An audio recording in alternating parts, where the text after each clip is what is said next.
the best music ever made, along with useful advice from industry experts. If you're like most voice talent today, you're wondering various things relating to your voiceover career. Like, how do you produce demos correctly? Is having your own website more important than a pay-to-play listing? What are the typical pay scales and methods for audiobooks? Well, VO Radio has your answers. Here's more lightning round questions answered by our panelists live on Let's Talk VO here on VO Radio.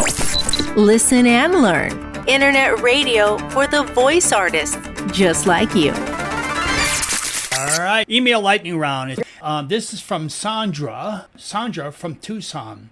This is for D. Should I consider learning audio production to offer my clientele or future clients that service as well as my voiceovers? Well, Sandra, I would say absolutely positively. It is a very important part of doing a lot of the work that you're going to need to do, especially if you're going to be doing an audiobooks, as Kathy, I'm sure, can tell you, like, you can outsource the production side of it or do it yourself and save a bunch of money. Also, just knowing the ins and outs, it's not something you're necessarily going to need to do on a daily basis. But when you're doing direct marketing with clients, a lot of these clients, they don't know. They'll hire video companies, right? And the videographers don't know how to do the audio side of it. They just kind of just pop it in there.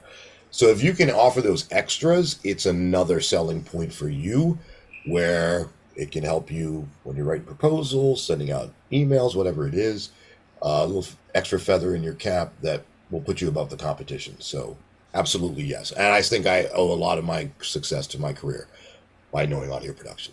Awesome. And a great part-time job, too, if you have to have a part-time job to get you through slow times. Now, let me ask you, expand on that just for another minute, if you can, Dee.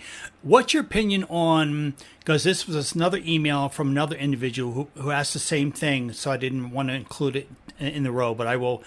His name was Ben. Ben, this goes to your part of that question. Do my clients see me, if an audio producer, as a conflict of interest if I do voice work and also promote that I'm an audio sound guy? Will that be a conflict of interest to potential prospects? Well, Ben, I can tell you it hasn't been an issue for me because I loudly advertise that and promote that on my website, on my socials, on everything. There are sometimes, there's going to be those engineers at some of the bigger studios that don't like people like us because they think we're going to color and do all this other stuff to our auditions. But, you just know when to rein it in and be like, this is when I got to put on this hat and this is when I got to throw that hat in the garbage, because just being aware of who your client is and what they want. Some clients want a process. Some clients want absolutely raw, naked skin and bones.